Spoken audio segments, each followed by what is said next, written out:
Hey there, Ramon Newman here. I hope you're having a fantastic day, and I want to share with you today the importance of being able to get yourself and others off the fence. And the reason why this is so important is because we live in a day and age where we have to be comfortable. We have to be able to handle and be able to take advantage of the opportunities to connect with new and strange and interesting people and ideas, to be able to be in that knowledge flow, all these great knowledge flows that are going on in the world.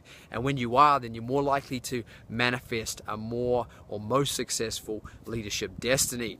So being on the fence is actually not a bad start, because we're generally on the fence because we don't understand something, we're not sure about something, or we have fear of the outcome, because we all want to make decisions that are good and evolutionary for ourselves and hopefully the right and best decision.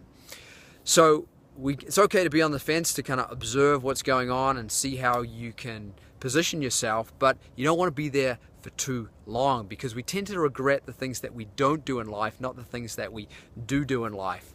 So we want to be able to get off the fence in a way that's so automatic and natural and evolutionary that we don't even feel like we're making a big decision or having to figure something out. So I'm going to give you maybe half a dozen ways to do that for yourself and for others. So the first way is to ask yourself the question, is this going to fulfill me in terms of help me become more of who I really am, or who I really want to become, and become even more fulfilled? And that is so powerful, because that's when you become more real and authentic, and that's what really attracts good receptivity and support to yourself. So if it's a big yes, then obviously that's a good indicator to get off the fence and get going. The next thing is to be able to disqualify any of those superficial reasons that we can come up with, like time or resource or age or position or where we're at. Generally those things are really superficial, and that they're kind of boundaries we're just attached to, and the more that we can kind of disqualify them, the more we can open ourselves to getting off the fence and getting in the game.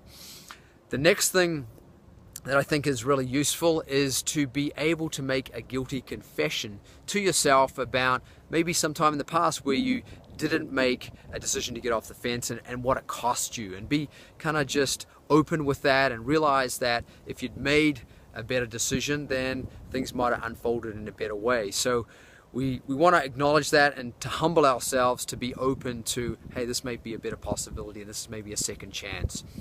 Okay, the next thing you can do is then to create a contrast between where you are now and what you knew, and your experience and your capacity that allowed you to get where you are, but then realizing, hey, but I want to get over here, and in order to get over here, I'm probably going to need to be more expanded. I probably need to use more of my potential and expand my capacity to be able to create that. And when you can see a clear black and white contrast, then you're more motivated to get off the fence.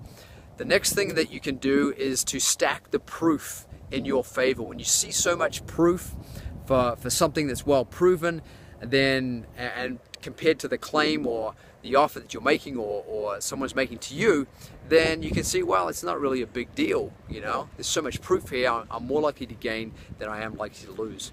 Then the last thing that you can do is to be able to say, can I handle the worst case scenario? If it doesn't really work out, am I okay? Will I survive? Will I be able to handle it?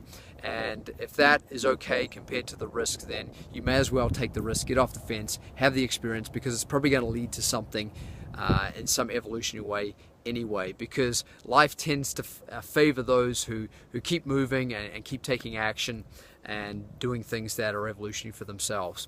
So that is my insight. I'm going to now get off the fence and get on with what I have to do. I wish you a magnificent day. If you've got any comments or questions, let me know. Ciao.